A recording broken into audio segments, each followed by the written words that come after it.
Yo, what's going on YouTube? Hope you guys are having a wonderful day today. And guess what? Team of the Year is here. An exciting time on Ultimate Team. I gotta say, a lot of people do come back for this very reason.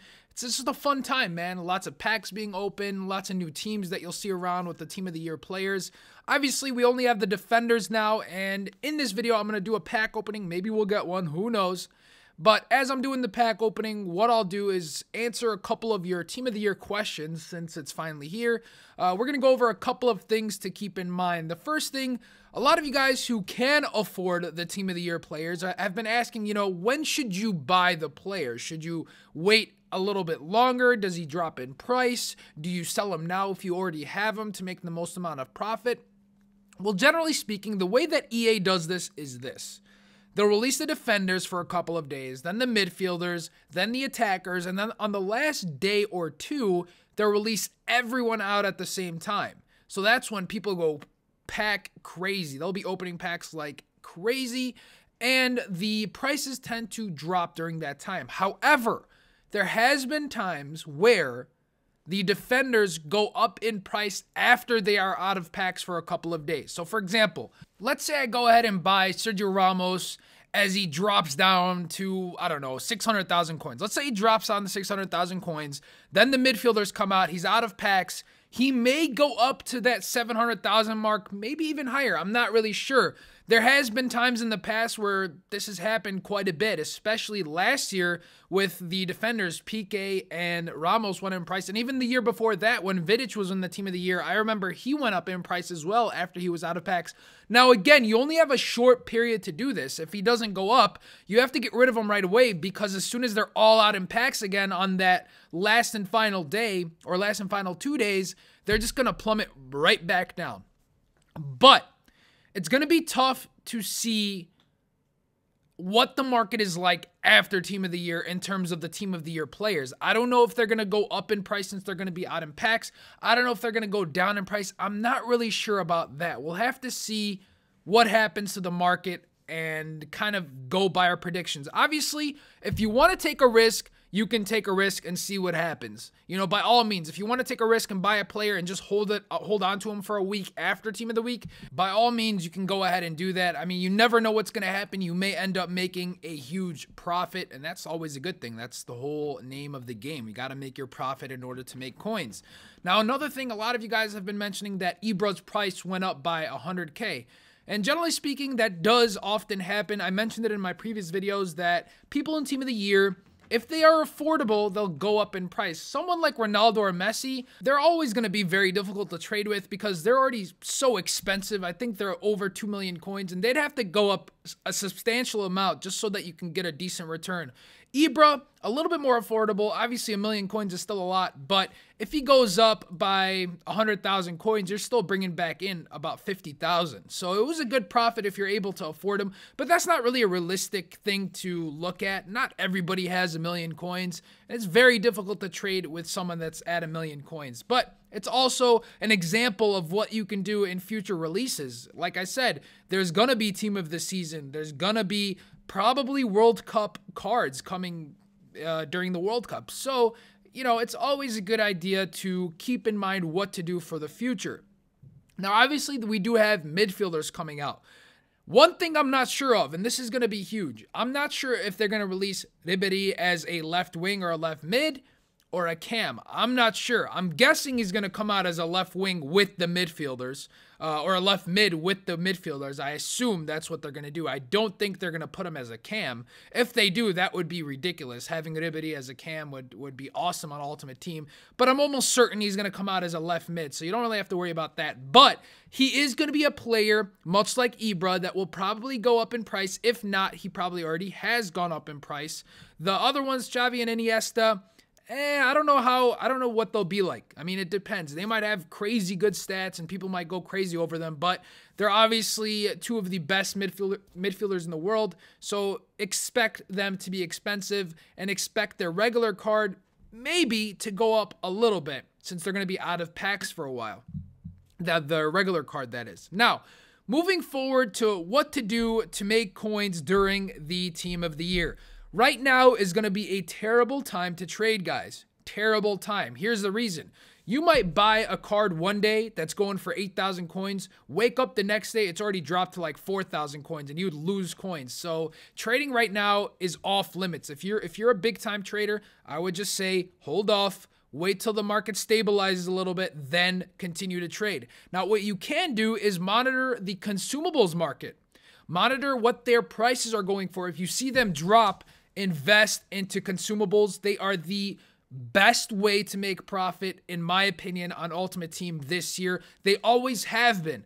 If you guys remember, for those of you who have been with me since last year, I released a trading method with formation cards that was extremely successful and extremely effective. It made me so much coins last year. It was my go-to method. I didn't even have to trade with players last year. That's how good it was.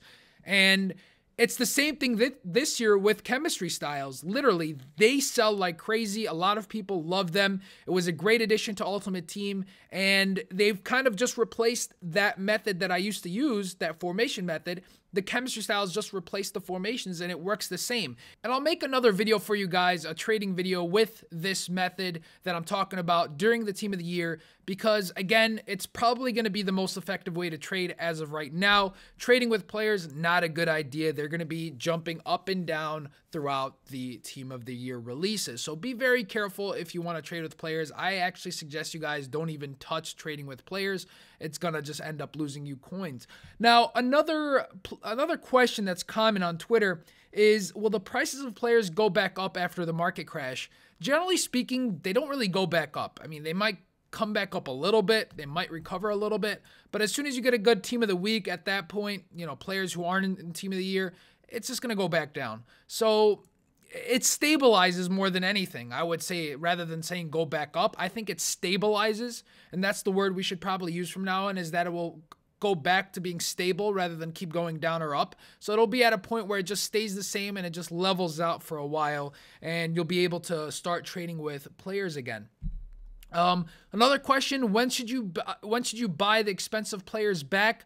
I would wait until the last day of Team of the Week. That's probably where the market will be at its lowest point. So if you want to go ahead and wait until then, you can. If you want to do it before then, you can probably do it when the attackers come out. So when Ronaldo, Messi, and Ibra come out, that'll probably be the best time to do it. You'll be able to make a bunch of profit. Just in the sense that you sold your team and you kept your coins, that's a profit in and of itself if you really think about it. Because you're going to have leftover coins to now to trade with, make a better team, whatever you want to. But it's an awesome way for those of you guys who ended up following my advice. I really hope it helped you. I see a lot of people thanking me on Twitter, a lot of people tweeting me out their pictures of their new coin totals. So I'm glad I could help in any way possible.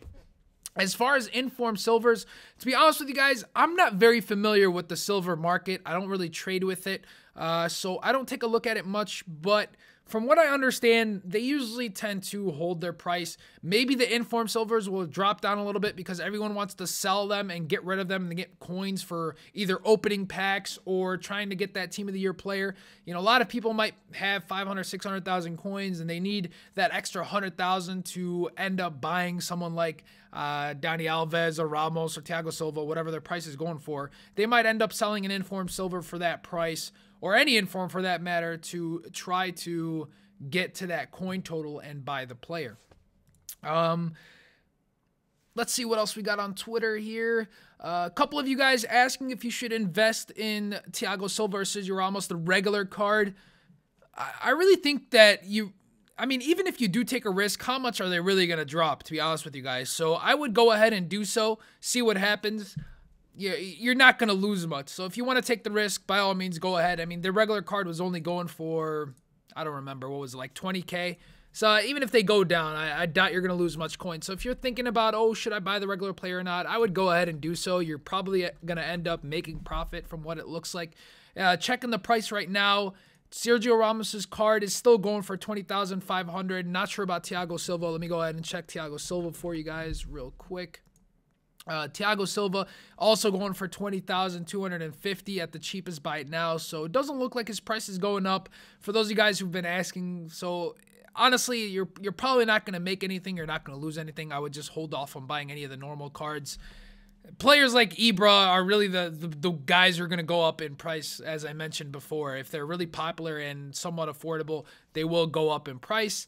If there's any other, I'm trying to see if there's any other questions that I can tackle in this video before we call it a day. These have been some terrible packs, by the way. If you guys have noticed, I didn't get anything in these packs. Terrible, terrible packs. Now, I opened up with coins because I don't know why. I just wanted to see if I get better players with coins. One of those conspiracy theories type of thing.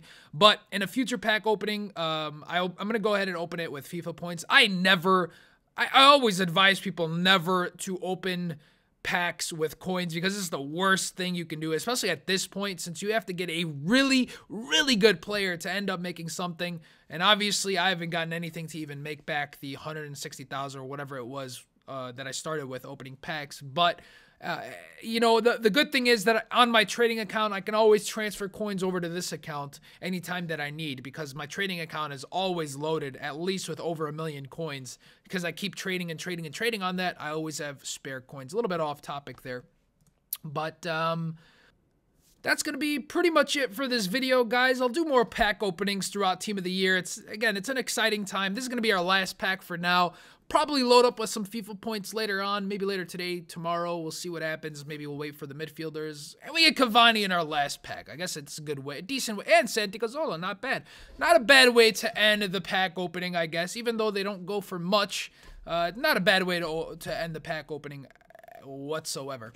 In any case, guys, if you enjoyed this, please give it a thumbs up. If you have any questions for me, leave them on Twitter. That's the best place to get a hold of me. Or if you really don't have a Twitter or you don't want to go on Twitter, you can always leave them in the comment section below. And as always, leave me your feedback. What you guys want to see on the channel. If you guys want to see squad builders, you guys want to see more pack openings. What do you guys want to see on the channel? I'm more than happy to produce that content.